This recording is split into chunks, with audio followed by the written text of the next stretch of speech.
জাতীয় দল জিম্বাবুয়েতে ক্রিকেট পাড়া গরম সুজন আকরাম কাণ্ডে নির্বাচক বাসা চিন্তিত মাঠের পারফরমেন্স নিয়ে প্রত্যাবর্তনের গল্প লেখা তাসকিন আহমেদের পরবর্তী লক্ষ্য কিংবা উইম্বলডন এসব নিয়ে আজকের 5-4-15 প্রেজেন্টিং বাই আকাশ আপনাদের সাথে আছি অন্তরা শারমিন।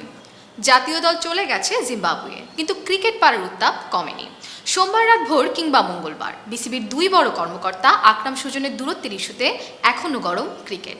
কী কারণে বিসিবির সমস্যাগুলো বলতে বাধ্য হন সুজন, আর কেনই বা সবচেয়ে বেশি সমালোচনা আকরাম খানের ক্রিকেট অপারেশন নিয়ে, কারণ খুঁজে বিশ্লেষণ করেছেন শামসুল আরেফিন।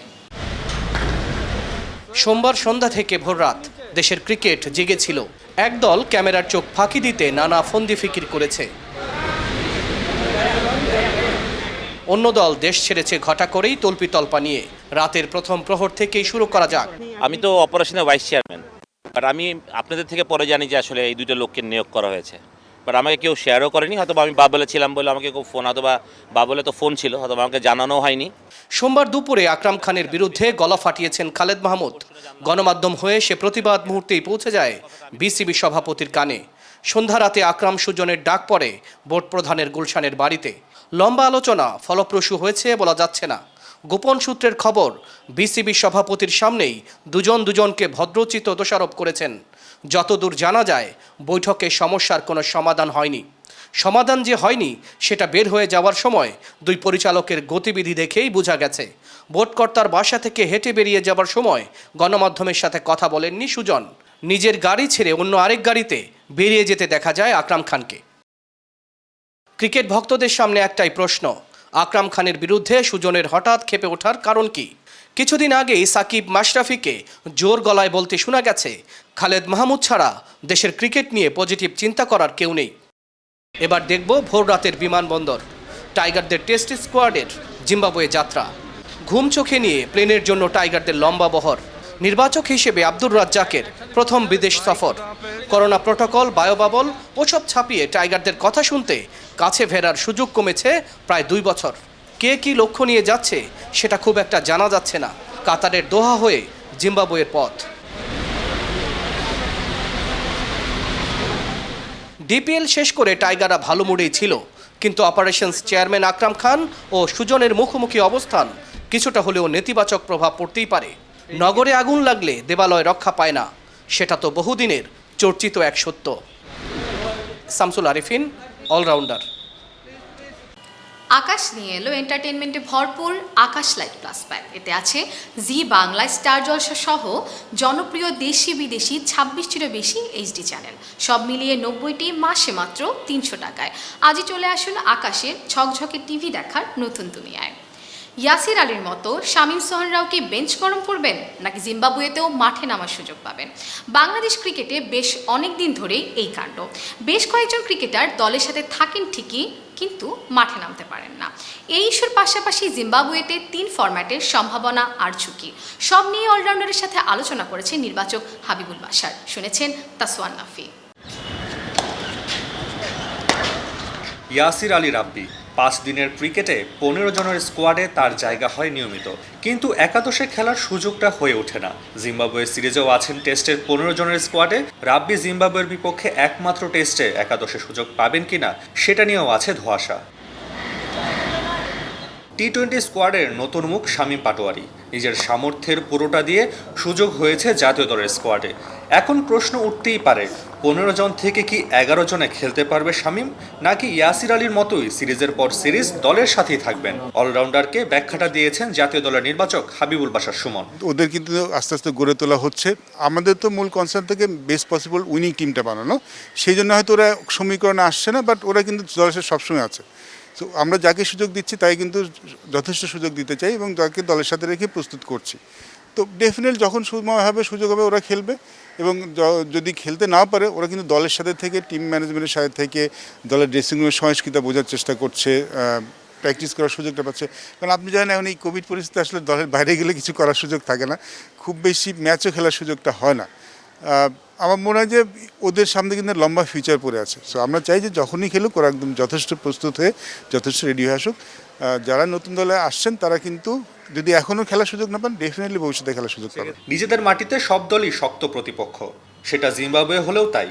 তবে বর্তমান বাংলাদেশ দলে যারা আছেন তাদের নিয়ে হয়তো এতটা কঠিন পরীক্ষা দিতে হবে না টাইগারদের, কিন্তু দলটা জিম্বাবুয়ে বলেই প্রত্যাশা জায়গাটা বেশি থাকবে, সেটাই স্বাভাবিক। তাই টাইগারদের চাপটাও থাকবে বেশি। জিম্বাবুয়ের মাটিতে জিতলে বাহবা পাওয়া যাক আর না যাক, হারলে তিরস্কার পাওয়া যাবে দ্বিগুণ, সেটা ভুলে গেলে চলবে না। যার সাথে খেলেন, যেখানে খেলেন, সবসময় পারফরমেন্স এবং প্রত্যাশার চাপটা সবসময় থাকে, এটা খুব স্বাভাবিক একটা বিষয়। যদি অন্য দলগুলির সাথে তুলনা করেন, ডেফিনেটলি জিম্বাবুয়ে একটু উইক এই মুহূর্তে একটু দুর্বল, বাট জিম্বাবুয়েতে সবসময় স্ট্রং টিম। রিসেন্টলি কিন্তু ওরা পাকিস্তানের সাথে বেশ ভালো খেলেছে, ওদের প্রস্তুতি ভালো, সাউথ আফ্রিকার সাথে ম্যাচ খেলছে।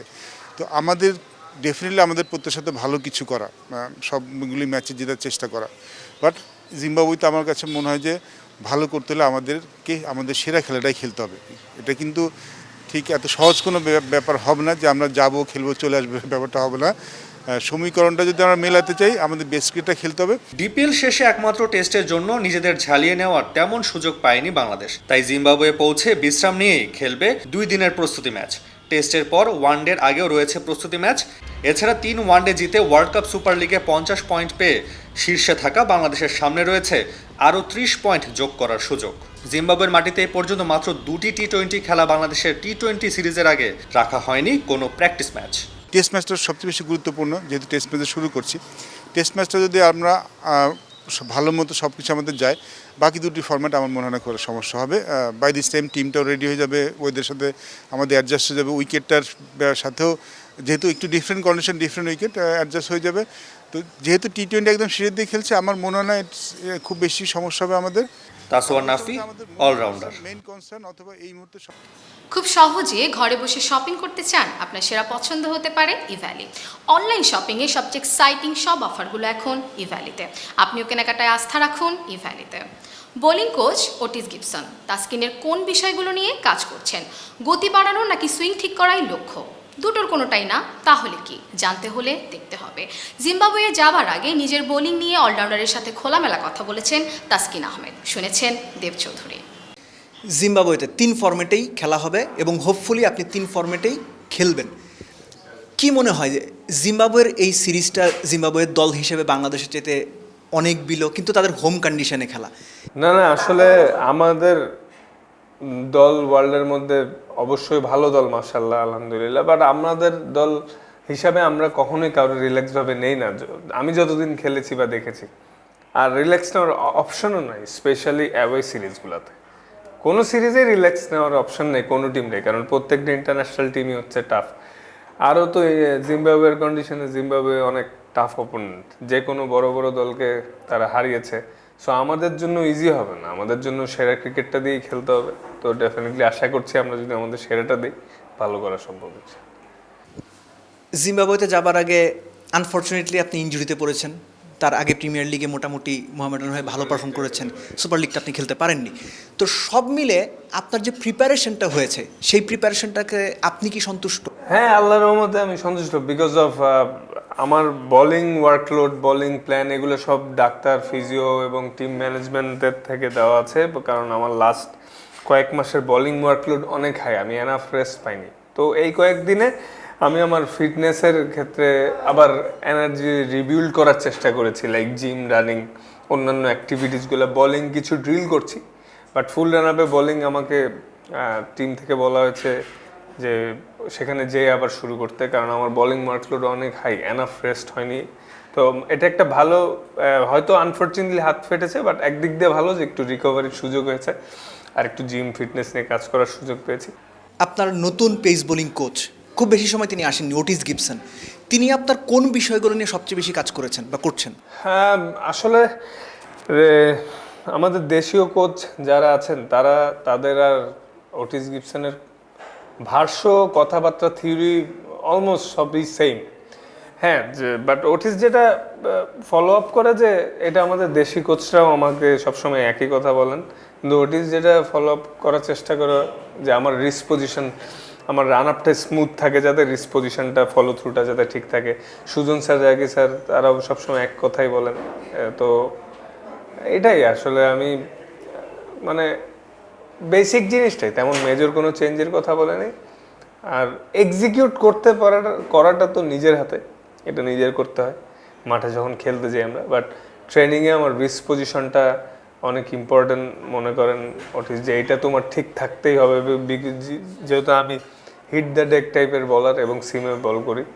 সো এইটা ঠিক থাকলে সিম পজিশনটা ভালো থাকবে, মুভমেন্ট হওয়ার বেশি চান্স থাকবে। তো আমিও ওইভাবে বেসিক জিনিসগুলো ঠিক রাখার চেষ্টা করি। সুইং নিয়ে নতুন করে কোনো কাজ করছেন, ভেতরে আনা কেউ বাইরে না, জি, এগুলো এই কাজ আপনি করেছেন আগে বা সুইং করা আগের স্পেশালিটি কিছু আছে? আগের চেয়ে ইমপ্রুভ হয়েছে, নতুন বলে মাশাআল্লাহ আগের থেকে একটু বেটার মুভমেন্ট হচ্ছে। এখন বলে বলে হয়তো কিছুটা ইমপ্রুভমেন্ট আসছে, আরও আসবে ইনশাল্লাহ। তো ওই সুইং অনেকটাই ডিপেন্ড করে রিস্ট পজিশনের উপর।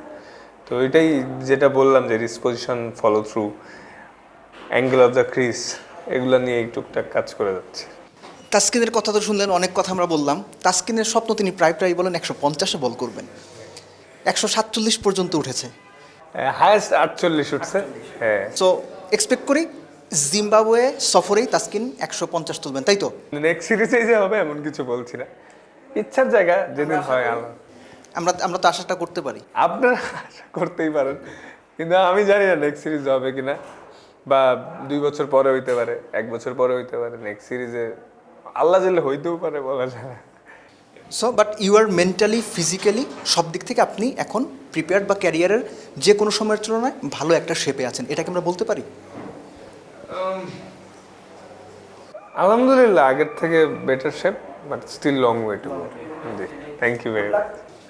তাসকিনের জন্য আমরা প্রার্থনা করব, এক্সপেক্ট করব জিম্বাবুয়ে সফরে তাসকিন দারুণ পারফর্ম করবে এবং সব মিলে বাংলাদেশ দলও খুব ভালো পারফর্ম করবে। দীপ চৌধুরী, অলরাউন্ডার। আকাশ নিয়ে এলো এন্টারটেইনমেন্টে ভরপুর মাসিক প্যাকেজ আকাশ লাইট প্লাস। আছে স্টার জলসা, জি বাংলা সহ দেশি বিদেশি জনপ্রিয় সব চ্যানেল। আকাশ লাইট প্লাস 26টিরও বেশি এইচডি চ্যানেল সহ মোট 90টি চ্যানেল, মাসে মাত্র 300 টাকায়।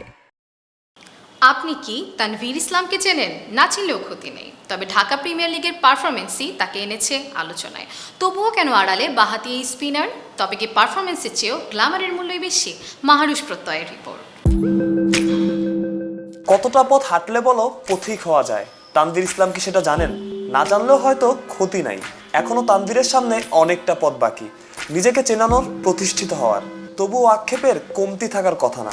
যতটা আলোচনার তিনি প্রাপ্য তার কিছুই হয়নি। কেন হয়নি সে প্রশ্ন দাঁড় করানো যায়, তবে লাভ নাই। প্রশ্ন আর ধোঁয়াশা নিয়েই তো বাংলাদেশ ক্রিকেট, যার গ্ল্যামার যত তাকে নিয়ে আলোচনা তত।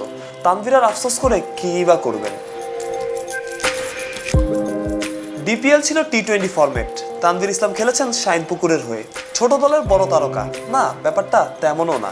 তানভীর ইসলামকে তারকাও বলা যায় না। বাঁহাতি এই স্পিনার যতটা আলোচনা এসেছেন নিজের আলোতেই। ডিপিএলে তার বোলিং ইকোনমি 5-এর কম। টি20 ফরম্যাট বিবেচনায় দুর্দান্ত বলা ছাড়া উপায় নাই। শুধু ইকোনমি না, উইকেটের দিক থেকেও তানভীর অনেকের চেয়ে এগিয়ে। 10 ইনিংসে নিয়েছেন 20 উইকেট।